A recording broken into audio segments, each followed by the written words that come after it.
Rural urban migration है। तो हमने बहुत बार पढ़ा है कि रूरल से लोग अर्बन माइग्रेट होते हैं, क्यों माइग्रेट होते हैं, इसके कॉजेस हमने दूसरी बुक में पढ़े थे। माइग्रेशन के कॉज क्या होते हैं, interstate migration. Migration mostly rural से अर्बन होता है, अर्बन से रूरल माइग्रेशन बहुत रेयर होते हैं। रूरल से अर्बन माइग्रेशन क्यों होते हैं, क्योंकि जॉब अपॉर्चुनिटीज़ के लिए, या फिर बेटर हेल्थ केयर फैसिलिटीज़ के लिए, या फिर बहुत सारे रीजंस हो सकते हैं। तो यहाँ पर भी वही है कि डिमांड की, अगर लेबर की डिमांड होती है अर्बन एरियाज़ में, जॉब अपॉर्चुनिटीज़ की डिमांड होती है, या फिर जो है डेवलपमेंट अर्बन एरियाज़ में ज़्यादा होता है, इसलिए लोग माइग्रेट करते हैं। तो पॉपुलेशन जो है सिटीज़ में इंडिया में इंक्रीज़ हो रही है, और साथ साथ जो है अपॉर्चुनिटीज़ जो है स्मॉल और मीडियम सिटीज़ में जो है कम हो रही है, इसलिए डायरेक्टली लोग जो है मेगा सिटीज़ चल जाते हैं, मतलब मुंबई, दिल्ली वगैरह। तो एक केस स्टडी हम पढ़ेंगे, उससे हमें समझ में आ जाएगा कि लोग किस तरीके से माइग्रेट हो रहे हैं। यहाँ पर एक एग्जांपल है रमेश का। रमेश जो है वो कॉन्ट्रैक्ट में काम कर रहा है as a welder on construction site in Talcher. Talcher हमने पढ़ा है पहले मिनरल एनर्जी रिसोर्सेज में। तालचेर क्या है, एक तरीके से कोल रीजन है उड़ीसा का, जहाँ पर कोल प्रोडक्शन है। तो वो तो लास्ट 2 साल से वो वहाँ काम कर रहा है। अब देखते हैं, तो वो कॉन्ट्रैक्टर जो है, मतलब जिसने उसको हायर किया है, उसके साथ वो बहुत सारी जगह जाता है, जैसे सूरत, मुंबई, गांधीनगर, भरूच, जामनगर, हर जगह जाता है, ठीक है। और 20,000 पर ईयर वो अपने फादर को भेजता है, ठीक है, नेटिव विलेज में। The remittance have been mainly use for daily consumption, health care, schooling of children etcetera, ठीक है। तो अब जैसे कि अब वो यहाँ आ गया है, लेकिन अपने घर पे जो है क्या भेजता है, वो 20,000 का रिमिटेंस भेजता है ईयरली। तो ये सब जो रिमिटेंस उसको भेजता है वो घर पे, वो उसके घर पे बच्चों के लिए, पढ़ाई के लिए, इसके लिए यूज़ होता है।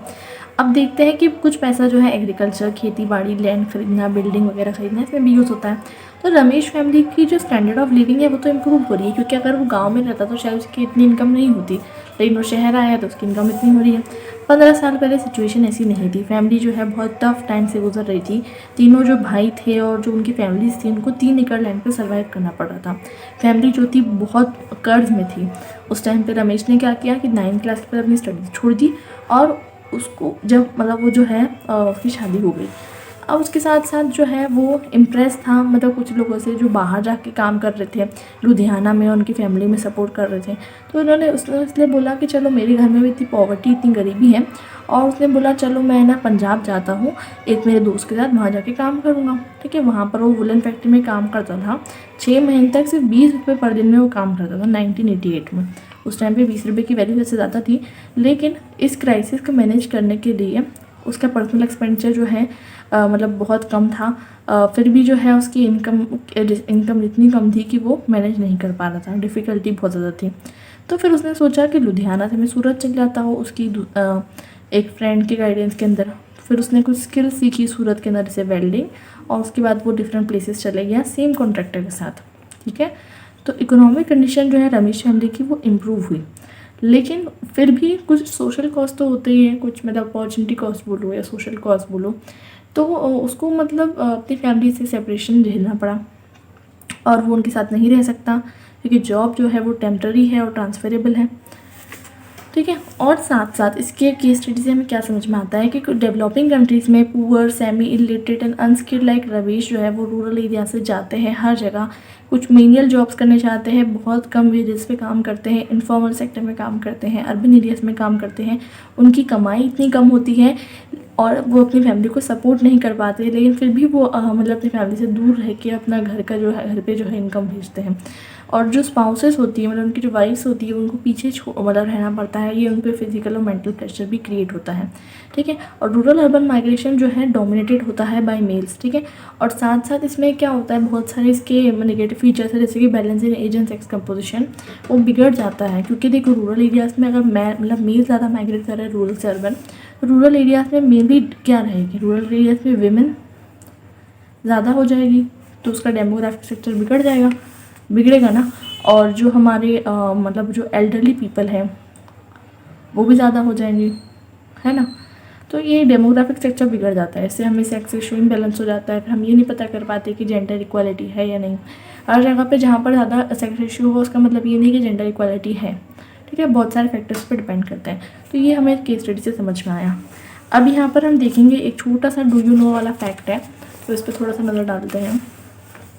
तो हम देखेंगे कि 47% जो है वर्ल्ड की 6 बिलियन पॉपुलेशन अब 7 बिलियन हो गई है अभी 2022 के अकॉर्डिंग। ये अब की बात कर रहा है, पुरानी बात कर रहा है। सिटीज़ में सिटीज़ में रहती है 47% पॉपुलेशन, और मोर जो है वो फ्यूचर में ज्वाइन करेगी।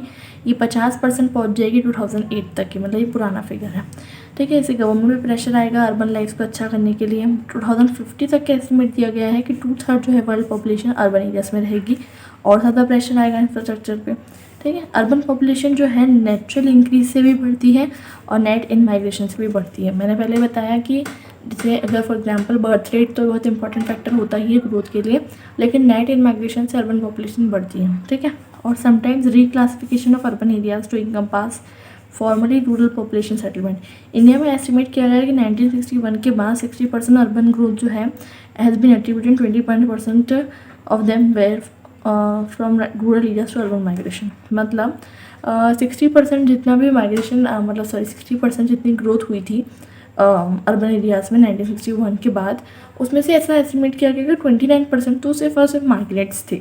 मतलब समझ में ये आ रहा है कि लोग मतलब अर्बन पॉपुलेशन सबसे ज़्यादा इसलिए बढ़ रही है क्योंकि रूरल से लोग अर्बन में जा रहे हैं।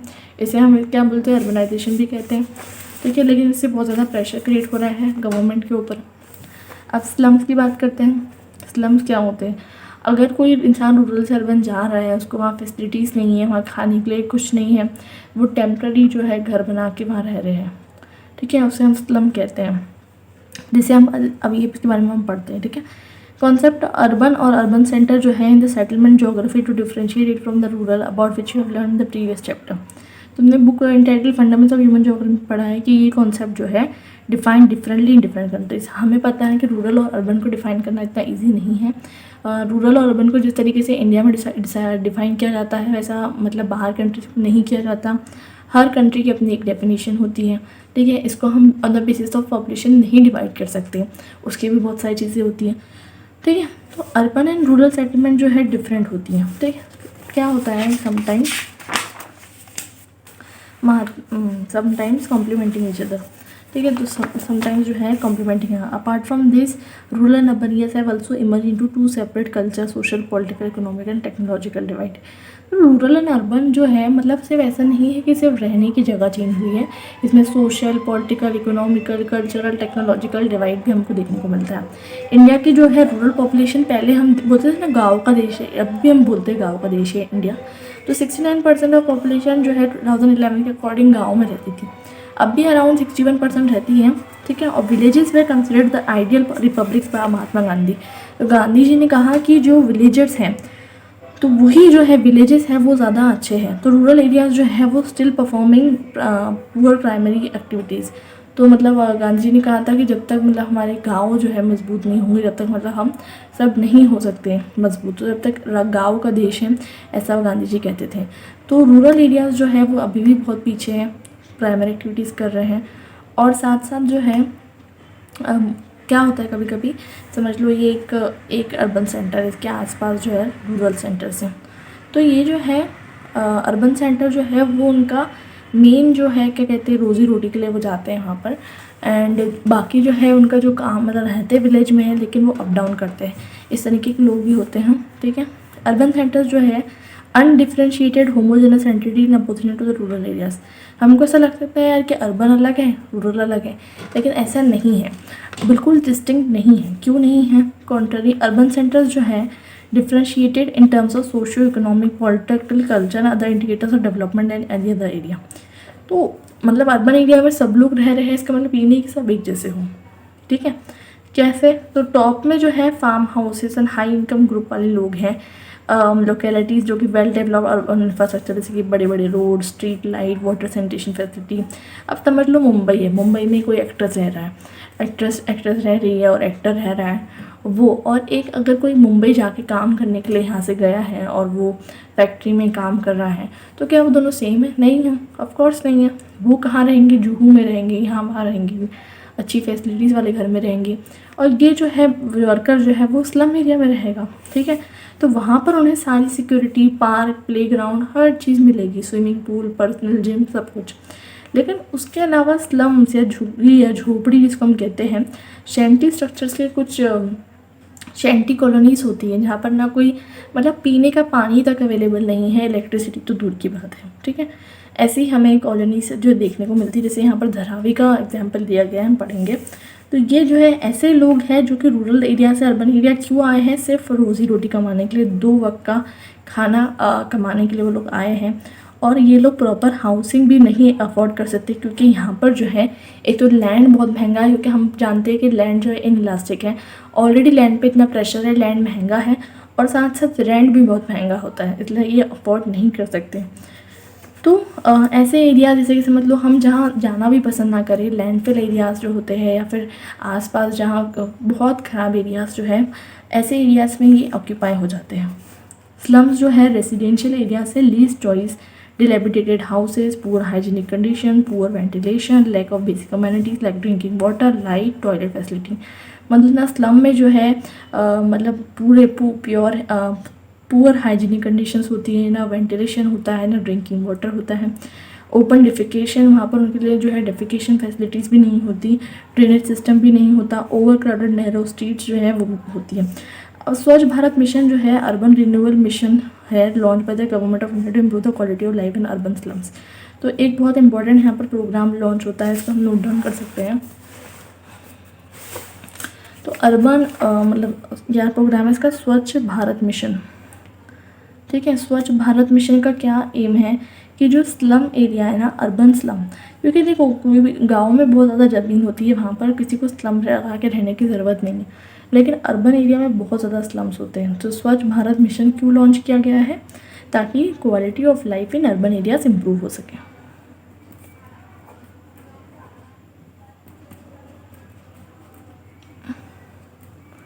ठीक है, क्लियर है।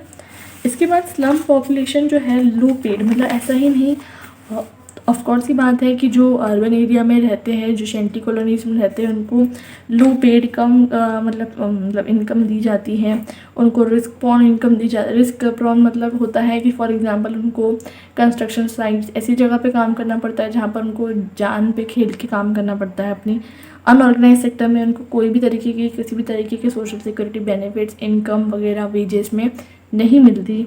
और अंडर नरिश मतलब जो है prone to different types of diseases, वो इतने ख़राब एटमॉस्फेयर में रहते हैं कि वो माल नरिश हो सकते हैं, उनके बच्चे माल नरिश हो सकते हैं, और वो जो है क्या कहते हैं बहुत सारे डिजीज़ डेवलप कर सकते हैं, उनकी लाइफ एक्सपेक्टेंसी कम हो सकती है, और वो अपने बच्चों को प्रॉपर एजुकेशन भी नहीं दे पाते।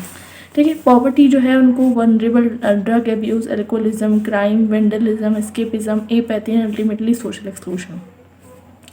तो पॉवर्टी जो है मतलब गरीबी उन्हें इतना ज़्यादा जो है मतलब मजबूर कर देती है कि वो क्राइम एब्यूज़ मतलब क्राइम करने लग जाए, ड्रग एब्यूज़ या फिर एस्केपिज्म, और उनको मतलब इतना ज़्यादा जो है सोसाइटी से अलग रखा जाता है कि उनको जो है सोशल एक्सक्लूजन फेस करना पड़ता है। ठीक है, स्कूल एजुकेशन नहीं मिलती, ऑफ कोर्स ही बात है क्यों नहीं मिलती, because they can not afford the fees, और अगर वो अफोर्ड कर भी पाते लाइक गवर्नमेंट स्कूल, तो मतलब उनको क्या है चाइल्ड लेबर बन के काम करना पड़ता है फ्रॉम वेरी अर्ली एज। ठीक है, तो ऐसे एक सिचुएशंस में वो लोग अफोर्ड नहीं कर पाते कोई भी चीज़ें।